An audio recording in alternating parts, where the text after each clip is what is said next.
कधीच नाही चुकणार तुमचे फेवरेट टीव्ही शोज झी5 सोबत, तेही एकदम फ्री। आशू, बरं झालं कॉल केलास। ऐक ना, हे बघ, सीताईंना खूप भीती वाटते, तू त्यांच्याशी जरा बोल ना। तू काल राणे येऊन गेला तेव्हापासून त्या टेन्शन मध्ये आहेत। शिवा ऐक, सीताईची भीती खरी ठरली। म्हणजे भाऊंना किडनॅप केलंय कोणीतरी। आशू, पण हे कसं, काय बोलतोस तू? हे कसं झालं? नाही, ऐक ऐक ऐक, तू तिथे खूप रिॲक्ट होऊ नकोस आत्ता। आईला तर बिलकुल सांगू नकोस। मी पोलिसांना कळवलंय, ते ऍक्शन घेत आहेत। हो आशू, ठीक आहे, पण काही लागलं तरी तू मला कळव हं?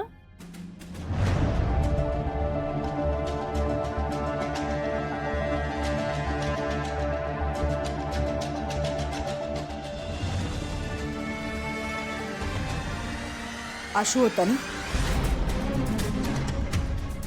हा, आशू होता। ते तिकडे कामावर ना त्यांच्या शिवा, आता जर एक शब्द खोटा बोललीस ना तर याद राख।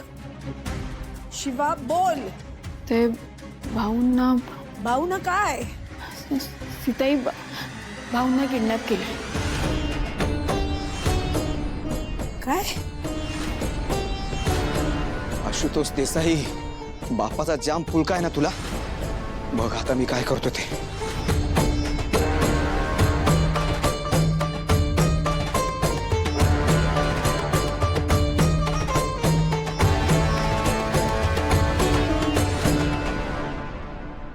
ताई का काय झालं? शिवा, काय कोणाचा फोन होता?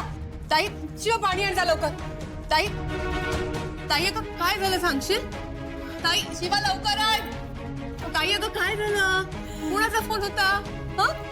शिवा, हे घे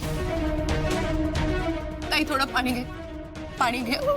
ताई काय झालं अगं सांग ना। सीताई, हे बघा, तुम्ही काळजी नका करू, धीर नका सोडू, असं सगळं नीट होईल। काय झालंय ताई?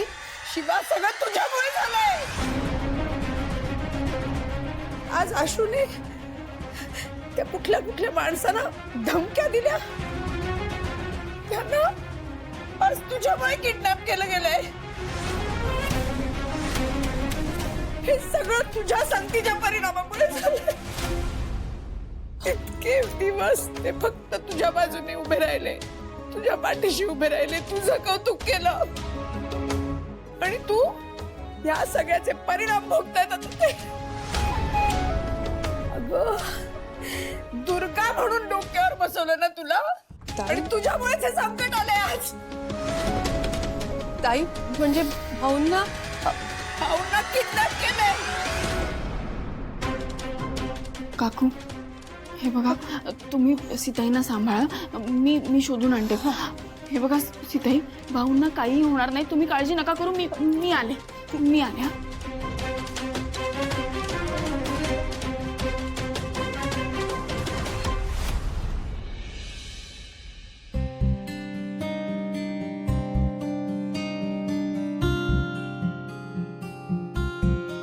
काय ग, सासू कुठे आहे तुझी?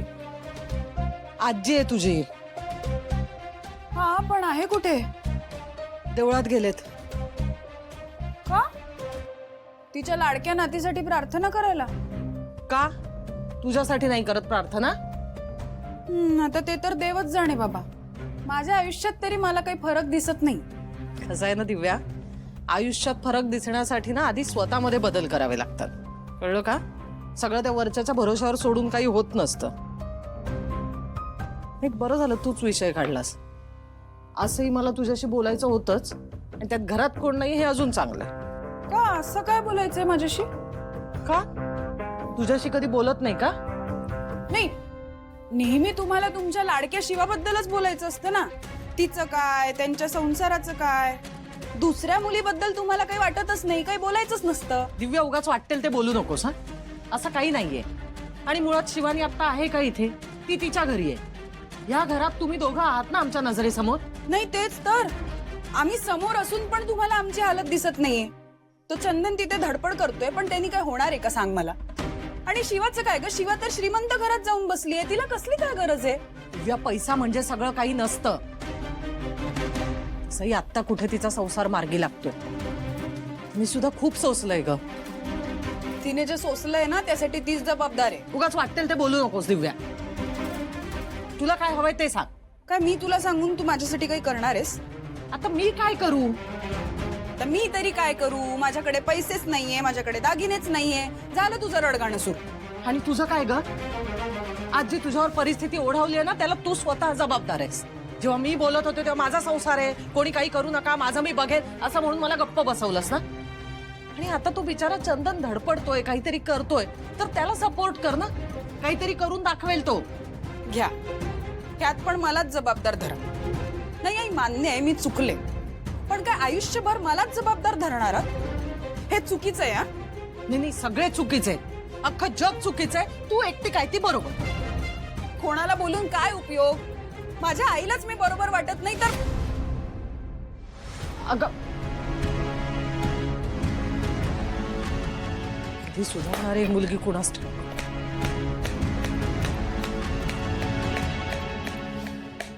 सुहास, सुहास, सुहास, काय करून ठेवलंस तू? हे अक्कल नाहीये तुला? अक्कल गहाण ठेवली आहेस का तू? हो हो हो आधी काय झालंय ते तरी सांग. काय झालंय तुला माहित नाहीये असं दाखवू नकोस. हा, आणि आपलं काय ठरलं होतं? शिवाने हे सगळं केलंय हे तर राणीला सांगायचं ठरलं होतं ना आपलं. हो मग मग मग भाऊंना का किडनॅप केलंयस तू? बीडीएस का? मी कशाला सांगेन त्याला की भाऊनं किडनॅप कर म्हणून? खोटं बोलू नकोस हा माझ्याशी. आता तुझ्याशी खोटं बोलून मला काय मिळणार आहे? तुझा विश्वास नाही ना? माझा फोन चेक कर. माझं त्याचं काही बोलणं झालेलं नाहीये. पण मग त्याने भाऊंना का किडनॅप केलंय? मी तुला काय म्हटलं होतं? तो सटक खोपडीचा माणूस आहे, तो काही करू शकतो. त्याचा इगो हर्ट झालेला असेल म्हणून त्याने हे केलंय. पण मग रागाच्या भरात त्याने भाऊंना काही केलं आणि त्यांना काही झालं तर? तू एवढंही काही करणार नाही. त्याने फक्त घाबरवलंय बस. हे बघ, काही झालं तर तरी त्याने तुझं नाव नको घ्यायला, नाहीतर आपली वाट लागेल सुहास. अरे तू कसं माझं नाव घेईल? मी तुला काय म्हटलं? माझं त्याचं काही बोलणं झालेलं नाहीये. आलं लक्षात? शांत हो. आणि आता इथे थांबण्यापेक्षा आपण खाली काय परिस्थिती आहे ना ते बघूया. ओके? आणि ऐक, या सगळ्यात शिवाचं नाव कसं गोवता येईल याचा विचार कर. कळलं? चल.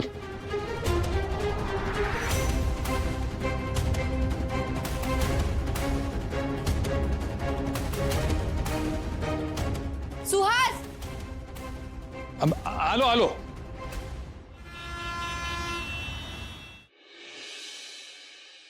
भाऊंना सोडवलं पाहिजे. यार पण कोणाची एवढी हिंमत झाली असेल? हो ना. आणि भाऊ इतके चांगले आहेत तरी सुद्धा हे सगळं. बरोबर आहे, पण भाऊंना सोडवणं गरजेचंच आहे. हे बघा, तुम्हाला मी सांगते ना तसं सगळं करा. कळलं? हे किडनॅपिंग वगैरे ना ही छोटी गोष्ट नाही आहे, खूप मोठी गोष्ट आहे. आपल्या वस्तीत पण फोन गेला असणार सुपारीसाठी. तर तुम्ही जितकी माहिती मिळते ना ती घ्या. कळतं तुम्हाला? हो शिवा, चालेल. मी शोधून काढतो. बरं ऐक, काहीही लागलं तर आम्हाला फोन करा, आम्ही तिथे पोहोचतोच. हा? ठीक आहे. ठीक आहे, चालेल. आठवणीने कळवा. हो, चल. चल रे, चल. लवकर जा. झी5 ॲप डाउनलोड करा आणि पहा सर्व एपिसोड्स एकदम फ्री.